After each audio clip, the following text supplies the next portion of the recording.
Hi there. This is Elaine Starling. I'm the host of Why 5% Succeed. This is a really fun, dynamic show where we're going to talk about sections of the Why 5% Succeed formula. I've done a lot of research. I've worked with corporations. I've worked with individual business owners. And there's a really interesting thing that I noticed through all these years of research, over 30 years. I'm not going to admit to more than that right now. But what I've noticed is that only about 5% of companies really have it all. Only about 5% of companies are really having an incredibly rewarding experience inside the company as well as for their clients. Outstanding relationships that leads to a high value reputation in the marketplace and, of course, incredible revenue. Only about 5% of companies have structured things so that they get to have it all. And I think that's horrible. I think it ought to be at least 95% of companies having it all, and that's what I want for you. So I've gone through all of this research, all these years of work, and tried to create a formula that would make it really easy for you to understand exactly what makes that holistic experience for you and for your clients.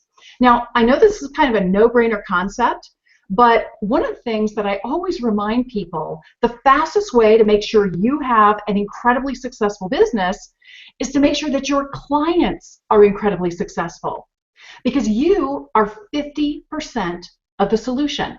You're half of your business and your client is the other half. So making sure that they're empowered to have that incredible experience makes a huge, huge difference in your business. Now, I want to share a concept with you first, and then I'm going to invite my amazing guest to join me today. I'm so lucky to have Hal Elrod with me. He is great. If you haven't seen Hal on stage before, you're just in for an incredible treat. And he's such a heartwarming, generous guy, and he really does know how to have it all. So a great example of how you can leverage some of these ideas in your business too. So first, before we have Hal join us, let me talk about the two key reasons your clients hire you. The first thing that they're looking for is help in managing fear. I know it seems a little counterintuitive, but fear is something that we encounter every day. There's all kinds of things going on, lots of demands being made on you, especially if you're a professional businesswoman and you're trying to balance family as well as work and all of the social engagements and all of the requirements that need to happen. It can be really overwhelming and stressful. So the first thing your client wants help with is in managing fear. Now, the second thing that really helps your clients out is when you can help them maintain focus. Again, there's an estimated, I think it's 8,000 different things that are bombarding you every day, trying to get your attention. It's amazing any of us are still sane, honestly. So if you can help your clients just focus in on those critical things they need to do in order to get what they want, they're ecstatic. They are so happy. Now, I want to chat with Hal, and I'm so delighted to have you with us, Hal. First, let's talk about managing fear. And could you give us a quickie introduction on who you are, what you do, and then let's talk about some of the things that your clients are dealing with. What are the fears that keep them up at night? Yeah, Elaine, thanks for having me, first of all, right? I really, really do appreciate this opportunity, and everybody watching or listening, thanks for being here. I'm going to do my best to make sure you walk away with some actionable value that you can use to improve your life, your business right away. What I do, so I am an international keynote speaker. I give speeches all over the country and Canada. So when I say international, it's all over the world if you're in the United States or Canada. I'm a success coach, so I coach business people, CEOs, salespeople, entrepreneurs. I do coaching. I've got private and group, and then probably the biggest thing that I'm known for now, I've got one here, is I wrote this book that has completely changed the lives of me and of tens of thousands of people around the world. So it's called The Miracle Morning: The Not So Obvious Secret Guaranteed to Transform Your Life Before 8 a.m. And as far as what my clients fear, I think that it's pretty universal. I happen to work with primarily humans, so I think that fears that, right, the fears that we have, the fears that my clients have are actually the same fears that I have, right? And my coach, they're the same fears that my coach has. But my coach helps me deal with my fears and manage my focus, and I pay that forward and I help my clients deal with their fears and manage their focus. And I think that the biggest fears that most people deal with, and that's true for everyone that I coach, is or speak to or that reads the book, but the fear that we're not ever going to fulfill our potential. I think that's one of the greatest fears that we have, is the fear that not that we can't, that's part of it, but I think it's that we won't. It's almost like, well, I know deep down I could, but I think we all suffer from what I call rear view mirror syndrome, which is where we've all got this rear view mirror in our subconscious mind that stares into the past, and our subconscious is just constantly checking the rear view mirror every time we're faced with an opportunity or a challenge, or the alarm clock goes off in the morning. We check the rear view mirror and go, well, who am I? And we think that who we are is who we were, but the reality is who we are is who we choose to be. So for most of us, unfortunately, we keep living in the rearview mirror, and we keep thinking, well, I'm afraid I can't fulfill my potential because this guy never has, right? This girl, she's never come close. And we make that mistake thinking that who we were is who we are. And I think one of the biggest things that I try to help my clients do is, in the beginning, is to start to create that vision and not live from our past, but live from our potential, right? Who we are is who we choose to be, and it's based on unlimited potential if we're willing to go there. So I think the biggest fear that I help people manage is that fear that I'm never going to fulfill my potential because I've never done it before, and I don't know if I can be any better or any different than I've been in the past. And I think that's the biggest thing, is you've got to get over that fear and go, you know what? I'm capable of having, being, and doing anything that any other person has ever done, that I've ever imagined doing, and really starting from that place of limitless possibility and potential. That's awesome, Hal. You're so good at this. I love riffing with brilliant business minds. It's kind of like extemporaneous jazz, right? Everybody has the same notes to work with, but we have a different rhythm. We've got a different syncopation. We interpret it slightly different ways. And by coming together and collaborating that way, we're able to explain a concept much more fully, much more richly, and much more compellingly, in a way that can actually be implemented. So thank you for being here and being a part of this. This is so fun. I just love this. I love your energy. We're matching each other. It's great. But one of the things I wanted to talk about, and I have to share a story here. I don't know if this is your situation, but my mom's 88, and I take her to a lot of doctor appointments. And it was really interesting. She needed to get her hearing aids tuned up. So we go into this office, and the doctor is saying, okay, now hold really still for me, and just wait a minute. So there's this incredibly loud, annoying tone going into my mom's ear. And I mean, it's excruciating for me to listen to. I have no idea what's going on. I'm like, are you just abusing my mom? What is this? So finally, I pipe up and I'm like, I'm sorry, what are we doing here? What's the purpose behind this noise? And then he shared something really important with me. He said, you know what? People from all over Northern California, Southern California, all of the states in the western side of the states come to our office because we have this unique technology that measures the internal area of your ear. So we get a much, much more accurate reading on the shape of your ear and how to structure a hearing aid that will really work for you. And I was like, dude, why didn't you tell me that beforehand? You leave us in fear when you don't set expectations. Yeah.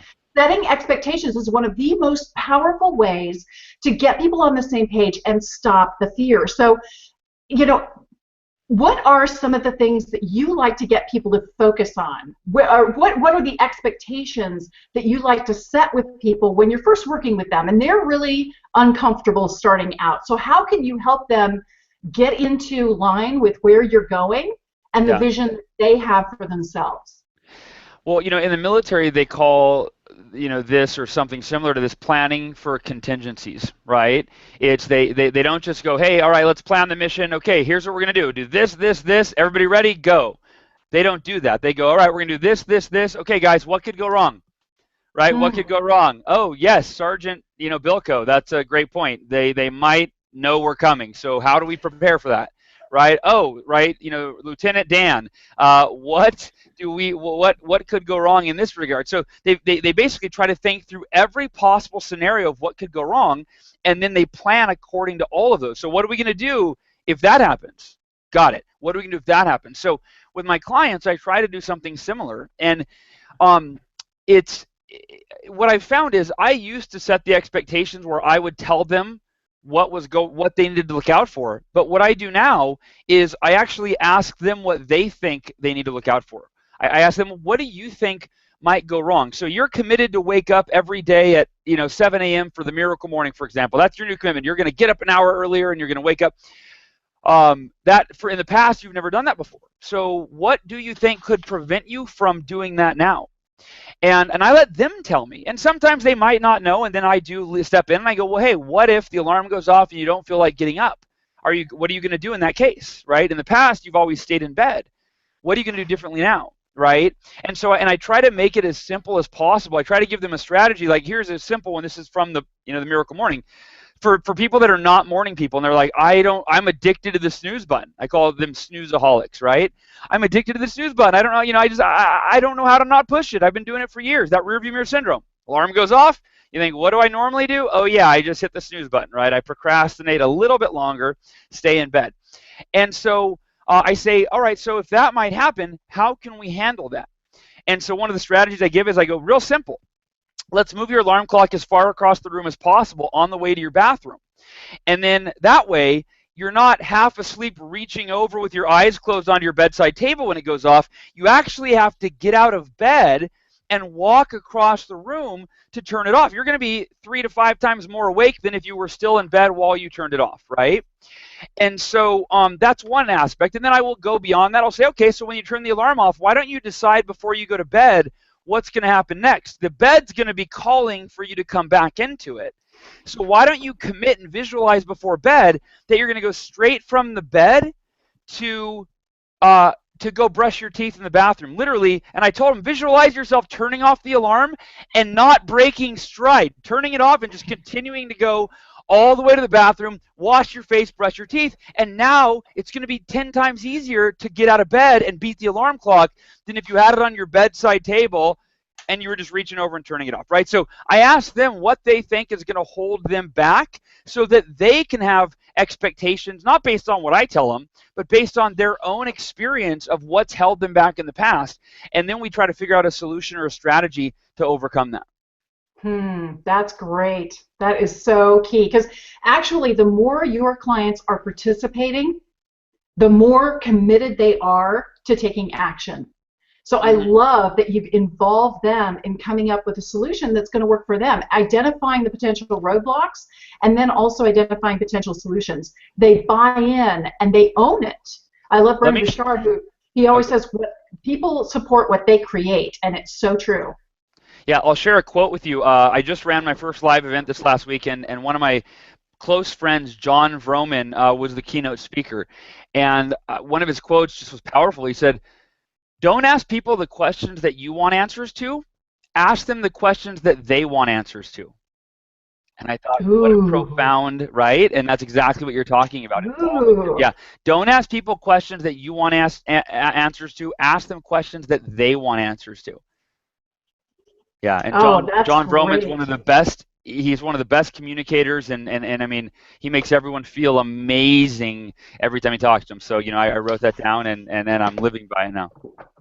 That is fabulous. I could not agree with you more. And I think one of the things that I always recommend with my clients when they're concerned about, trying to work up the confidence and trying to move into that legacy leadership position that they are so capable of. So often when you focus on yourself, you focus on all the things you haven't done yet, all the things you haven't accomplished yet. But if you can stop focusing on you and instead focus on them, focus on really being present for your client, really trying to hear things from their perspective. And I love that idea. Don't ask the questions that you want answers to. Ask the questions your clients want answers to. That's brilliant, because it forces you to get into a state of service instead of self. Very profound. Love that. Awesome. Good. Well, let's keep going, because there's a lot of different things going on, as I said, and it's hard to maintain focus. Now, one of the things that I really love, and I'm a big fan of reading business books, I think I read 4 or 5 a week. One of my favorites is called The Checklist Manifesto. And one of the things that they discovered with the Checklist Manifesto is that if you use a combination of checklists and then touch points, and your checklist has a maximum of 5 things on it that you're going to do, and then you touch bases with somebody else, and that other person just double checks to see, did you fill everything off on your checklist? Is there anything you anticipate coming up that could be a challenge? You compare notes, and then you go on to the next checklist. That will increase your productivity and your results by 40%. Wow. 40%. It's not sexy. Nobody likes checklists. It's so funny. Nobody likes checklists because, hey, I'm creative. I'm innovative. I want to be in the moment. I want to be on the fly, right? But unfortunately, when you are in the moment is when it's easy to trip and fall. And so one of the best ways to maintain focus is to have those checklists handy. What kinds of things are you using? What sorts of tools do you like to recommend, Hal, when you're working with a client to maintain focus? Yeah, for me, it's affirmations. One of the 6 practices that, well, I guess it's part of my miracle morning. I mean, they kind of make up the miracle morning. One of the 6 practices is affirmations, and I do affirmations every day. And affirmations for me are the most effective way to manage your focus, and both consciously and subconsciously. So written affirmations, which are basically, I think they got a bad rap back in the 90s with that. Remember that Saturday Night Live skit with Stuart Smalley where he'd look in the mirror and he'd do his affirmations? I'm good enough, I'm smart enough, and doggone it, people like me, right? So, affirmations are something that when I first tried them out, they were a total game changer. I took what I did is I took the biggest limiting belief that I had in my life, which at that time was I have a bad short-term memory, because when I was 20 years old, I was driving on the highway, hit head-on by a drunk driver, died for 6 minutes, broke 11 bones, crushed my frontal lobe in my brain, and I had permanent brain damage. And when I was in the hospital, Elaine, you could come visit me for a couple hours. You could head to lunch in the cafeteria in the hospital and come back, and I would not remember that you had been with me for 2 hours. I had no short-term memory. So it was a limiting belief that was based on a very physical reality, right? Which is a very powerful. It's very different. It's like if you only have one leg, you're like, dude, it's not a limiting belief. I only have one leg, right? So for me, it's like it's not a limiting belief. It's like my brain doesn't work. It was smashed. If you smash your brain, it doesn't work the same, right? So, but the thing is, I'm sure my brain healed over time, right? But that belief was rooted because I reaffirmed it every time you said, "Hey, Hal, will you remember to call me in the morning?" I'd say, "Elaine, remember I have brain damage. I don't have a good short-term memory." And so when I learned about the power of affirmations, I thought, I'm a little skeptical on whether or not you can just repeat phrases to yourself every day and it's going to shift your subconscious, whatever. So I decided to create affirmations around that told me that my memory was going to get better and it was going to improve. And the affirmations, by the way, I think most people don't resonate with affirmations because they've been taught over the years to create I am statements or I have statements. I am a millionaire. No, you're not. I have a sexy body. No offense, but not yet, right? So we're lying to ourselves, and we think that and that's why it doesn't work for us, is that we're lying to ourselves, and it's in our head, it's not working. So your affirmations have to be phrased not in a false reality, but in something you can buy into, which for me it was, my brain is an amazing organism that's capable of healing itself, and I'm committed to improving my memory every day until I have the best memory I've ever had. A month later, I didn't know if it was working, but I read it every morning, I read it every night before bed, and a month later, my friend Jeremy called me and he said, "Hal, will you remember to call me in the morning?" I said, "Yeah, no problem, buddy." And I hung up, and I went, whoa. Without even knowing, I had literally reprogrammed my brain, my subconscious, to completely override that limiting belief and replace it with one that says my memory's great. And from that moment on, I've used affirmations to create health, wealth, literally any area of my life that I need to manage my focus. I create affirmations that are that are basically, I design them to be the perfect words to get me to focus on what I want, why I want it, what might be holding me back, and what I'm committed to doing to make sure that my success is inevitable in that area. And I do it with my clients, of course, for myself, and I pay it forward for them. That is brilliant. I love your example, and you're absolutely right. If it is a blatant falsehood, you're going to call yourself on it every time. Yep. Yep. But your brain is incredibly powerful, and you have much more access to resources than you ever imagined. There's some great research out. I love data and research. So fun. Well, fascinating research. It turns out that you have influence over your friends, up to 3 levels away from you. And it's not just what you're saying to them. It's your emotions, because of mirror neurons. We pick up on each other's emotions. They are literally contagious. It's your thoughts. It's how you show up. It's what you're doing that is contagious. So if you imagine that on average, people know about 300 other people. I know it seems like a lot of people, but actually it's more if you're a professional business person. So let's say it's only 300 people. Well, that means you have influence over 97,300 people. And that's just getting up in the morning and putting your shoes on. That's before you get onto social media. That's before you reach out and connect with other people. You have a lot more influence than you give yourself credit for. So it makes a difference that you show up really ready to serve, ready to be there, and confident in yourself. I love affirmations. I'm a big believer, and great suggestion. Now, Hal, I want to talk about another thing, because you are such a phenomenal sales guy. I want to talk a little bit about the fastest way to generate great leads. And I want to share some of the formula here with everybody, because I think this helps set a foundation. One of the biggest challenges that I find in working with business owners, the first thing they say is, hey, show me the revenue, and yesterday would be great, right? I need the money coming in. Once the revenue's there, my reputation's going to be made. Everybody's going to know who I am. Phone's going to ring off the wall. I'm just going to be writing up orders as fast as I can go. And once the revenue and the reputation are there, I'm going to have great relationships with people I've admired for years. I'm going to have Hal Elrod on speed dial. Best buddies, man. And then you start trying to coax out of them. What else could they possibly want?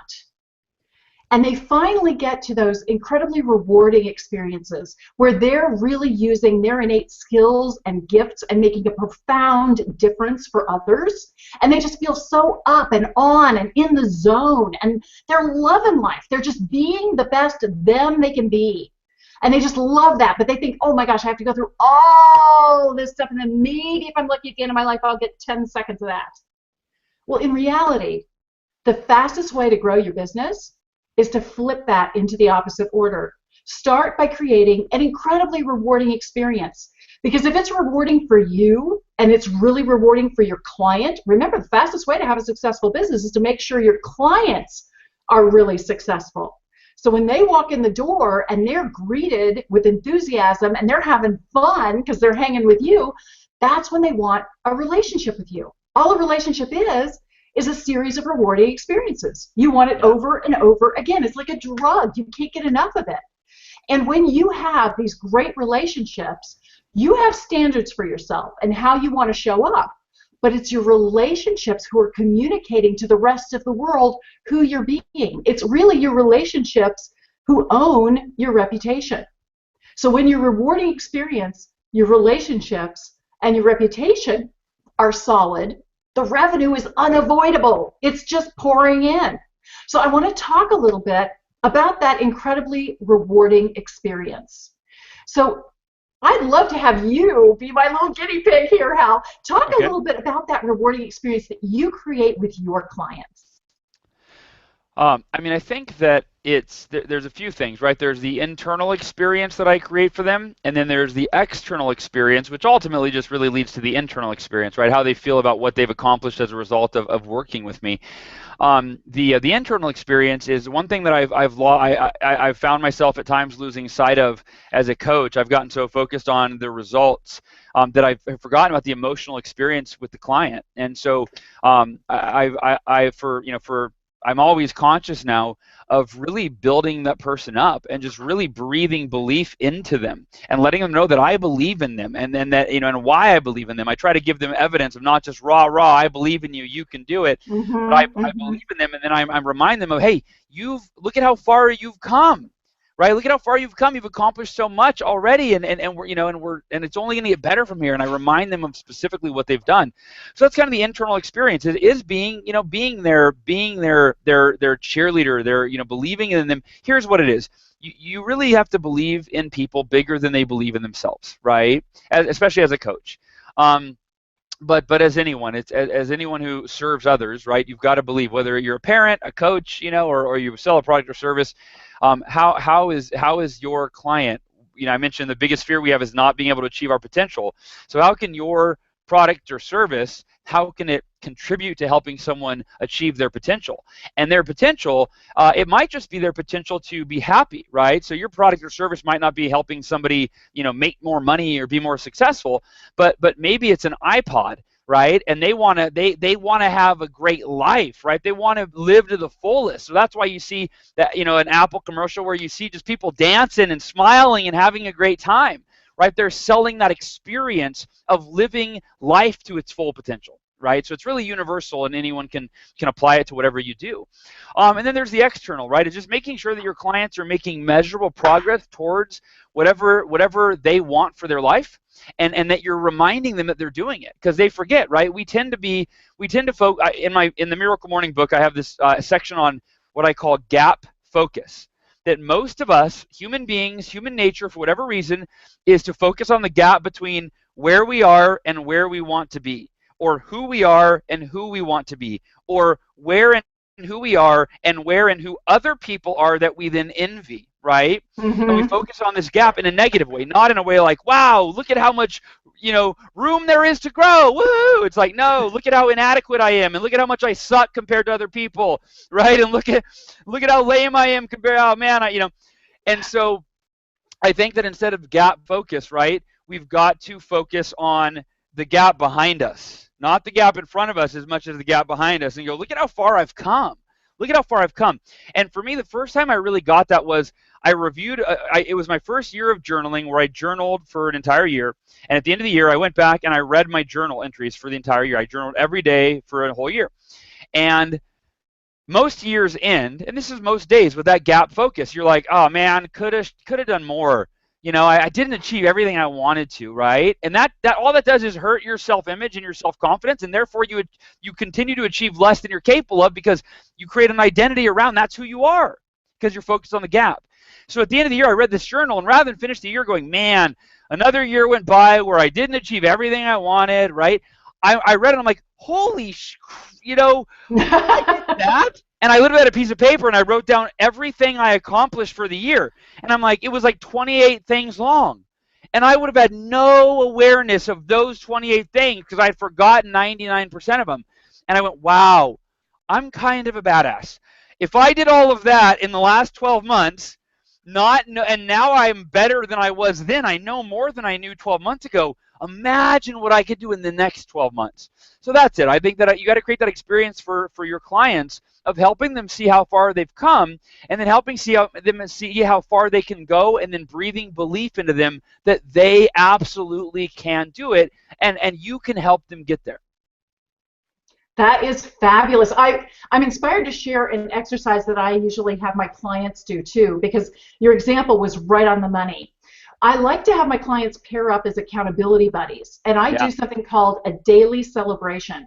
It works like this. So every day I do an email to my buddy, and I talk about, here are the 3 wins and accomplishments from yesterday, and then I take a stake in the ground, and here are the 3 wins and accomplishments that I will have today. Now, as an overachiever and being responsible for a lot of things personally as well as professionally, and they do take up my time, I started having a really long list, a lot more than 3 things, but it was representative of all the things I had to get done in a day.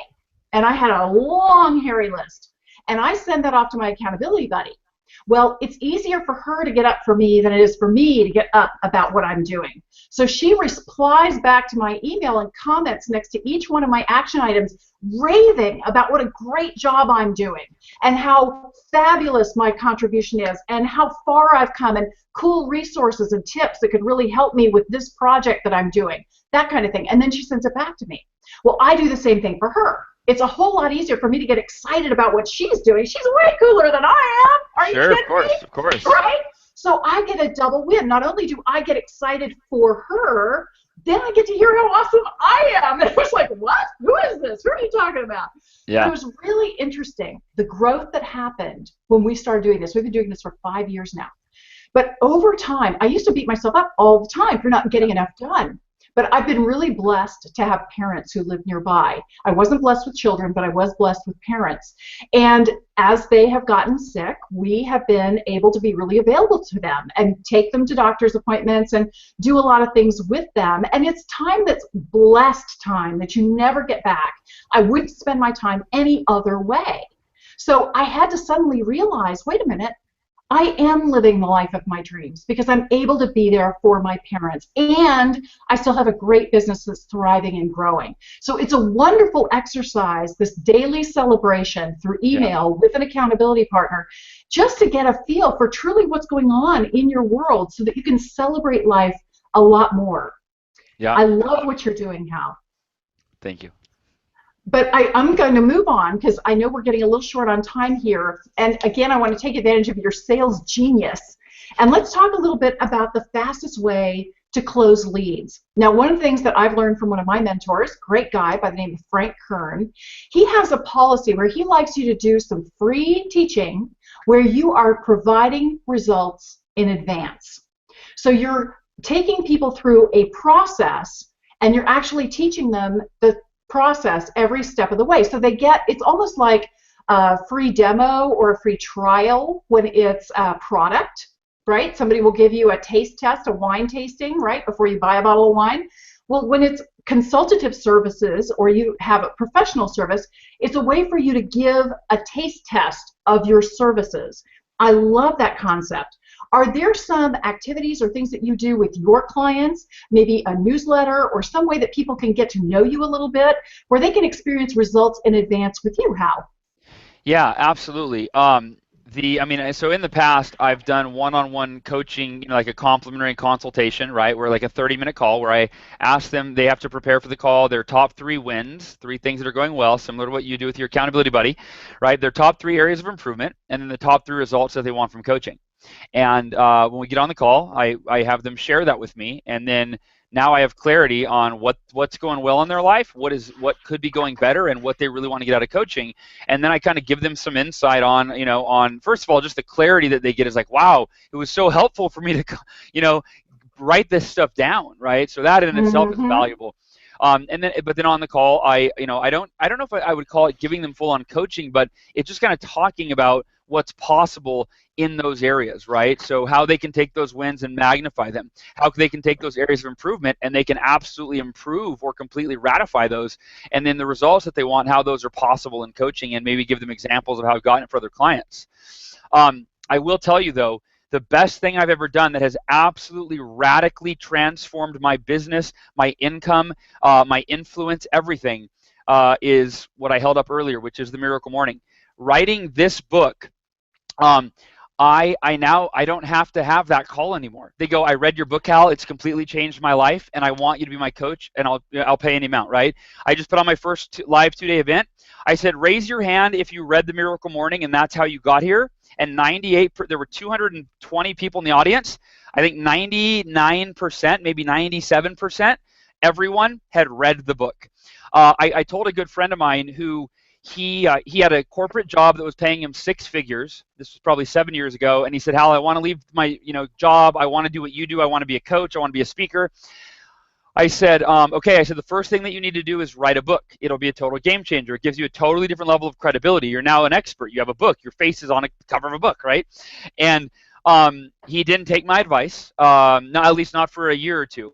And he struggled to make that transition. And I'm not saying a book would have totally solved all his problems. The other piece I said is don't leave your job until you have clients paying you. That's another bonus lesson for everybody. But the point is, I told him to write a book, and he waited. He said, it's not a priority. I need money. Finally, he wrote his book, and he was a college speaker and coach. So it's called Living College Life in the Front Row. My friend John Vroman. And he wrote the book, and he called me probably 2 or 3 months after the book came out. He goes, Hal, I should have listened to you. I should have taken your advice. He said, I thought the book was not a priority because it wasn't going to make me money right away. Since it's come out, I've booked, I don't remember the details, but I've booked X amount of speeches at, $4,000, $5,000, $6,000 a speech. I've booked X amount of clients at, $700 a month because they read my book, and that's how they found me. And I will tell you, I know one of the things I know some of the questions we're going to talk about, I'll just kind of dive into this real quick. If you look under my name, I know it says that the website, www.miraclemorning.com, that website has had over 30,000 people opt into it. And that is to get the first few chapters of my book for free. You also get a training video and a training audio. The point is, that's how I've generated 30,000 leads on my email list. So that's how, before this book was ever written, there were, as soon as before the first chapters were written, I literally got on, this is something everyone can do. If you're listening, here's the fastest way you want to generate leads, here's what you do. You go to freeconferencecall.com, it's free. You record, you outline your top 3 bullet points, what value you can add to the marketplace, right? Or your top 10, whatever it is, your 10 ways to, train the dog that you have, whatever you do.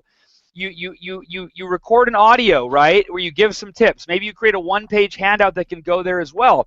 But it's free. You record the audio. This is what I did. I recorded a 60-minute audio. This was in 2009, I think, when the Miracle Morning was just an idea for a book. It had changed my life.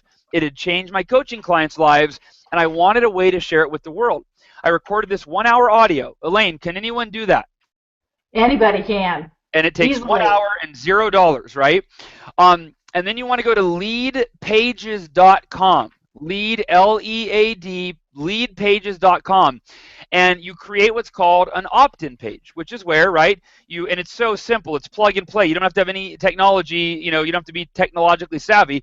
You're like, okay, here's the name of the page, right? For me, it was the Miracle Morning. Here's the tagline. Here's the bullet points they're going to get, right? Here's a picture of whatever. And then here they put their name and email in, and this is where they get the audio.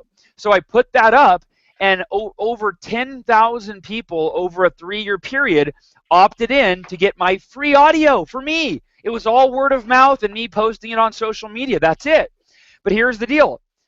Before this book was ever written, there were over 10,000 people around the world that already did the Miracle Morning every day. And they were on my email list, and they were waiting for the book. You know how many authors have 10,000 people that already know the topic and are waiting for it? Like 0.1%, right? Mm-hmm. And I'm not trying to be like, I'm cool or something. I'm just giving you a tip, right? It's going to take you a while to write the book, right? So you might as well schedule a day and just outlining the subject matter is going to give you clarity on the book. So you record the audio. You can even have a friend interview you, like Elaine's interviewing me, right? So they can interview you. They can ask you the questions. You record the audio. You go to leadpages.com. You put it up. You have to have an email marketing program like Aweber. It's $20 a month, right? Where people can put their name and email in, and it'll send them, the audio you recorded. But pretty simple, right? Leadpages.com, freeconferencecall.com, and Aweber.com. That's it. You're set, right? And that is how you can start to build a huge list of prospects that you can add value to in the way Elaine does through a Google Hangout. You could do a weekly blog. I have the Achieve Your Goals podcast on iTunes. I just get on once a week. I talk for an hour. My guy emails it out. It's, easy. But that is, building a community is arguably the most important thing that you can do to set yourself up for a future of unlimited income. Absolutely, absolutely. That is brilliant. And I also wrote a book. It's called Why 5% Succeed. That's what this show is based on. I highly recommend it. And the reason why I recommend it, when you're an expert and you're really, really, really good at what you do, you develop something that's called unconscious competence. Yes. You are so good at what you do, You don't think about it anymore. You're actually making dozens of important decisions behind the scenes, but it's automatic. You just go right through it because this is what you do all day. You live, breathe, eat, sleep, dream it. And you're coming from such a high functioning space, you forget that others don't know what you're doing. They're lost. They have no clue how to get there. So it's really helpful when you can step back and take the time to outline how you do what you do. What is the process that you go through? 3 big steps, 5 big steps, either one. And then fill in the blanks so that people can follow the bouncing ball and understand your approach towards solving these problems. It will help you immeasurably in your business, in your life. Just capturing your own brilliance on paper. It really makes a massive difference. Yep. Hal, as usual, incredibly brilliant. Is there anything that you would like to leave our audience with today? Well, if anybody wants to get the first few chapters of the Miracle Morning book, right, you can go down there and themiraclemorning.com, or I'm sorry, miraclemorning.com. And so there's two, if you do this, there's two different sets, 2 different mindsets I want you to approach it with. Number one is to get the Miracle Morning and actually use it to transform your life. I know we didn't talk a lot about it, but go check it out. There's a 17-minute video you'll get right away when you enter your email, and that way that will give you like everything you need to know about how the Miracle Morning can absolutely change your life. You want to lose weight, you want whatever you want to do. If you start your day at a level 10, then it makes it so that you ensure that you win every day, and that's how you create an extraordinary life. So check it out with that mindset of going, okay, I want to change, I want to take myself to the next level so that I can take my success to the next level, because it only happens in that order. Right? You first have to dedicate time each day to become the person that you need to be that can create the life that you want. The other mindset I want you to go through is go through it as a business person, as a marketer, and go, okay, what did Hal do here? So when you go to miraclemorning.com, don't put your name and email in right away. Read through the page. Go, how is it making me feel? How is it incentivizing me to actually want to put my name and email in, right? And then put your name and email in, and then go, okay, what happens next? What's the next page? And then you're going to get an email. What's in the email, right? So study it from a business person's mindset, marketer's perspective, and then model it. Just copy it, right? Copy it for yourself, and utilize those resources that I mentioned earlier. And I think that's it. Yeah, thank you so much, everybody, for being here and letting me be a part of your day, and I appreciate it. And Hal, I have to thank you too, and I want to close out with just one thought that Hal really reminded me of, and that is that every single thing that surrounds you is a blessing. It's there to serve you in some way. So instead of looking at the gap that Hal was talking about, instead know that whatever you see and you notice somebody else is accomplishing is something that means you can accomplish too. Yes. And it's an opportunity for you to look a little bit deeper. Look with those marketer's eyes that Hal was talking about and really see what is going on behind the scenes. How is he laying out the page? How is he describing this experience? Why is it so compelling? Why is it something that I would want to do? Because as you experience those things, you can craft something about your own business that makes it really rewarding for someone else to participate with you. Everything in your life, no matter how challenging it seems in the moment, is there to remind you that you're incredibly capable and resourceful. And there are people out there like Hal who can help you get where you want to go. Thank you for joining us. I look forward to seeing you next Wednesday at 1 o'clock Pacific time. Bye-bye.